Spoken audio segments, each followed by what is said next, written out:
Going to be doing a double chapter review, but I'm still going to try and keep it around like 10 minutes. But so far, 7 of these sins. So 314, I'm going to go through 314, 315, and I'm going to kind of give it positive comments, negative, and then positives. That way it doesn't seem like I'm just hating. When I give negative feedback, I'm just being honest to how I feel. I'm not trying to hate on anything for no reason. But there were things in this I very much liked. There were a couple parts in the last two chapters I didn't like. So first off, 314. 314, good chapter. I'm not gonna lie. It went by very fast, but obviously the whole point of that, it was just supposed to, it was kind of like a little bit of a montage through Meliodas' past. You had some really cool panels as they're standing on the lakes and you get lightning strikes all around them. These like really nice like under chin shots from Demon King Zeldris, with like part of his face shaded out, and it almost was like the author like set up more time for some of these specifically just to kind of make the art style seem almost different. It's not like he had someone else kind of come in there and be like, okay, you do this panel. It's more like you just decided to when you see someone in their weekly kind of art style, and then you see one where they take a lot more time on, but it's still theirs. It's just that extra layer of detailed where it just catches you off guard. Very nice to see. And then Meliodas, like, he had these really nice words to say with these like nice double spreads where he's talking about how he used to kind of just be this mindless kind of like soldier, and everything changed when he met Elizabeth and all his friends along the way, like the Sins, and all the people that have suffered since the war has all started between the demons and the goddess clan. And it was just kind of like the demon king and the supreme goddess fighting for no real reason. And the amount of things that's been affected because of that. And I won't lie, Meliodas, I liked Meliodas fairly much at the start of the series. I kind of started to lose interest in him when he during like the middle areas when him and Escanor were just one-shotting everyone they fought. But this chapter was very nice because it showed the reflection from him of not only throughout the story that he's gone through, but also the moments that made him switch sides in the first place, which was very nice. I like that about him. It gave some good depth to his character, additional depth rather near the end, which is much appreciated. That was cool. And then like that moment when the lightning comes down and Meliodas and the Demon King, rushed at each other and they clashed, and the shockwave, like from their attacks, the pressure made the lightning kind of like hit that force and then split around it like a cage, was just a really cool fighting moment. And that's one thing Nakaba actually does really well. He's got a keen eye for fighting choreography and like cool moments like that. I think the series, when he sticks more to just kind of raw action, you could tell he's got more of a thought process in that. Like some of the areas, I think when he tried to do a little bit of a weird plot, it just kind of like fell over a bit. Like some of the stuff with Melstarosa, it felt like it was going somewhere, then rushed, and then stuff with King again, like he just kind of like got over these moments, and then got like these huge boosts, and just like he, after thousands of years, he's like, well, I got this now after like a 10-second speech or something. Some of his characters I think have been working really well. Some of them I think he tries a little too hard and he blunders on them, but that's just my opinion. But then it gets to chapter 315, and 314 I liked. Again, it felt very short, but overall it was a nice chapter because you had some nice character moments for Meliodas. Almost coughed right in the middle of that and screwed up this whole video. But then going on from that, you have 315 where you had some more kind of like words swapped between the Demon King and Meliodas, where it was less about Meliodas' personal kind of like growth moments and like reflection and everything, and more of just some nice banter when he's talking about how like, oh, we don't need a Demon King in this world, I'm gonna leave, but I'm gonna save Zeldris. And Demon King's like, well, what about, where does that leave me? And Meliodas is like, you're gonna be dead here. There's no escape for you this time, which is cool. And he throws some like a little attack down that makes a little steam cloud, and the Demon King goes and like grabs Elizabeth and tries to use her as a hostage. Now, there's a reason why I had a problem with this, because Elizabeth has never shown to be a fighter. Like, we even see back, 3,000 years prior, that she was much more compassionate, and she wasn't about like straight up battle. Like, at least that I remember. You can correct me, and like maybe there's a statement or a panel that I missed. But like, even look at the Endura forms of Mons Spiet and Derriere. She was much more about trying to help them than anything else. Where it's like here, it's revealed that like, oh, she's not helpless at all. She's this powerful warrior that they called Bloodstained Ellie or Bloody Ellie, and it's just like, when was this brought up? I have to go back and look because legitimately, I don't remember this. I remember, at least off the top of my head, that she was like regarded as just being extremely compassionate, and she didn't participate a lot in the war. She was much more of about like side relations than anything. I'll have to go back and check. If I'm wrong, I'm wrong. But it's just from what I recall. And then like she uses arc, and then like adds buffs to it, and the Demon King's already spitting up blood. Where it's like, okay, her being of value and use, that's fine. The fact that she's already like causing severe, maybe not severe, but noticeable wounds on the Demon King, it's like, shouldn't Mail then just like, shouldn't they just kind of wait for him to get into the one form, and then he should have no problem one-shotting him? Because he in like the form, because there's like what was default kind of like Escanor. There was like this weak skinny Escanor. It was kind of like the default big Escanor.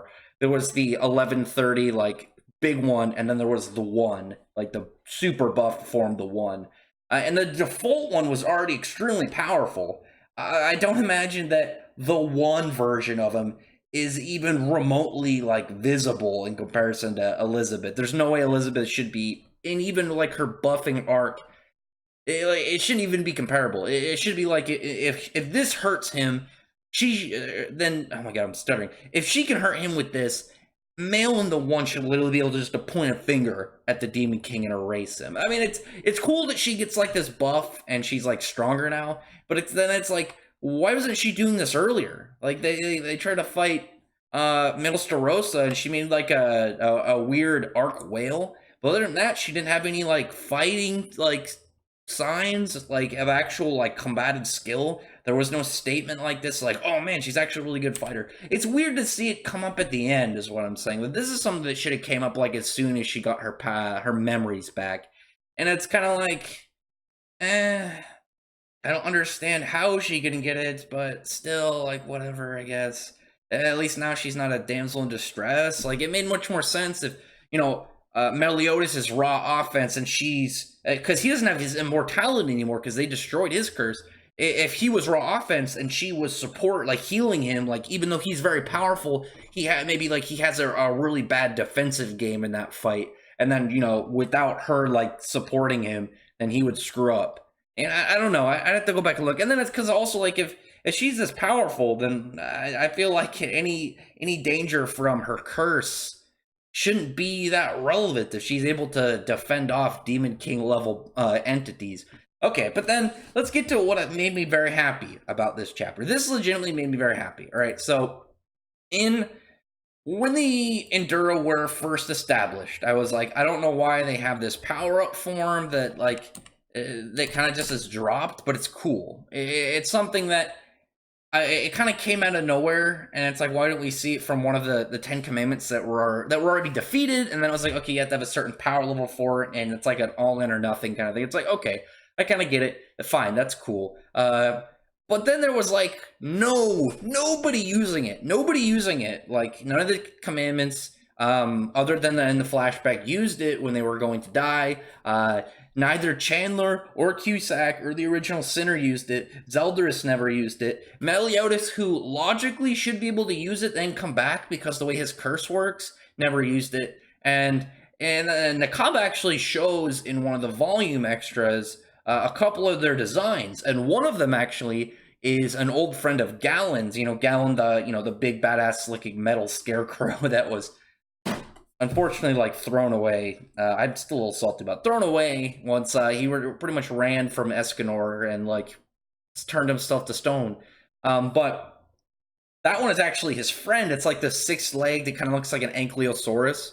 and the design is actually used in the movie, but it's not canon. But it's still, at least you get to see it, and it was always kind of salt-inducing to me that like that Nakaba would introduce these other power-up forms like assault mode and stuff, and not use the forms that are present. You know, you have the Endura, which are again really cool, and the Demon King and the and Meliodas, because of their curses, or well, I guess not the curse because of the Demon King. Meliodas the curse, the Demon King, that could have just been his thing. Could have went into Endura maybe and then came back because of, specifics. But we never really saw any of the Endura. But we saw like their silhouettes as Endura. Like remember when Arthur, thought he won against Cusack, Chandler, Meliodas, and Zeldaris, and we saw like their Endura like silhouettes, like their intimidation auras, and it was like, damn, that's really cool. I bet we're gonna get to see theirs before they die. We didn't, and then we see like a really cool one, I guess, in Purgatory, in that like flashback right before they're about to leave to go to the demon into Purgatory, but then Elizabeth almost died, and you see one in there. I don't think it's the same one that's in this chapter, but it looks both. That one looks really cool, and this one looks really cool. This at least made me happy. All right, so this made me actually very happy in this chapter that we got this Endura, because again, I like the Endura. I like horrific monster designs. That's one thing that anybody who has asked me before knows I love monster designs. They're just really cool. And this one, it's like really weirdly like inconsistent, but I think that's the point. Like it's got these raptorial legs, kind of like a mantis, and then it's got these very weird different mouths, and the tail, which kind of has this double function of being able to spit out these like baby Enduras. And I thought that was cool because like I got a little bit salty. It's not confirmed, obviously. It's not confirmed that this is the only one that only one Endura came out. But like the idea of like, sweet, we get to see Endura. He's pulling Endura out from Purgatory, and we're gonna get to at least to see these horrific monsters before the series ends. And it's like, okay, he's got one. And then I got a little sad inside because it's like, sweet, I got to see at least one in action before it goes, but only one. But then he spat out again these little tiny ones, these little baby ones that are gonna go off, and who knows how rapidly they grow, and that's going to, lead to more shenanigans throughout Britannia and Britannia, and then probably the Camelot, since there's a little hype behind Arthur. And then I said I was going to do good, bad, good, but I kind of went like good, bad, good, good, bad. But anyway, and then the end of the chapter, I saw people have theorized this for a while, because Merlin just kind of like had Lost Vein for Meliodas and didn't give it to him during the Camelot arc when Hendrickson turned into a gray demon, and it was like, oh, why didn't she just give it to him beforehand? You could argue like, okay, she didn't give it to him because she was doing her own thing and she didn't bother with it at the time. Okay, fair enough. But now she's just like, oh, here, Bond. Here's your what is that kind of weapon? It's like a combat staff, kind of like a chain staff, because they were just fighting the Demon King a couple days prior, and Bond, who seemed like he was close enough to his level, but then started to get pushed back a little. Why did Merlin not give it to him then? Why did she decide to wait until they're fighting a mindless monster to be like, hey, that weapon that's like your special weapon that'll give you a huge boost in power, since we know that using a skilled weapon in Seven Deadly Sins automatically gives you a boost, because like you're pretty much using it as a conduit for your magic and your skills. And she didn't give it to Bond when they were fighting the Demon King, and they thought this was the final battle. I don't know. I don't understand the logic behind that. I don't understand the logic, but there was luckily enough good in these chapters to balance out the parts that I thought were bad, so it's fine for me. Again, it's fine. There were some stuff that bothered me, but I will take the really cool Enduriform monster as enough. There are still Enduras that possibly could be there. If I at least get to see the other ones, then I'll be pretty happy. But don't know at the moment. So until then, that's going to be it for this chapter review. Tell me in the comments what you thought about below. Hopefully I can get kept up on this. Like, I didn't mean to fall behind. It was Father's Day weekend. I went to visit the family. So I was a little bit busy throughout early last week and this week. But now I'm back, and I should be able to keep right for the rest of the normal schedule for videos. But other than that, again, tell me in the comment section what you thought about this. Didn't think it was terrible. I didn't think it was great. I put it right in the middle, kind of just like okay, just try and explain what, give a all right explanation of why Merlin didn't have this prior. Maybe she has a special spot like that she has to unlock, that she keeps like specific treasures, and you know it was locked up and she didn't have the time during the Demon King fight. Maybe that'll be fine with me. Just some reason, something where it's like okay. That's all I require. But other than that, I appreciate everyone for listening to the video. I really appreciate if you thumbs up the video, press the like button and the subscribe button, and check out my other videos. But on that, I appreciate everyone who's already subscribed, and I thank you all for listening. Bye.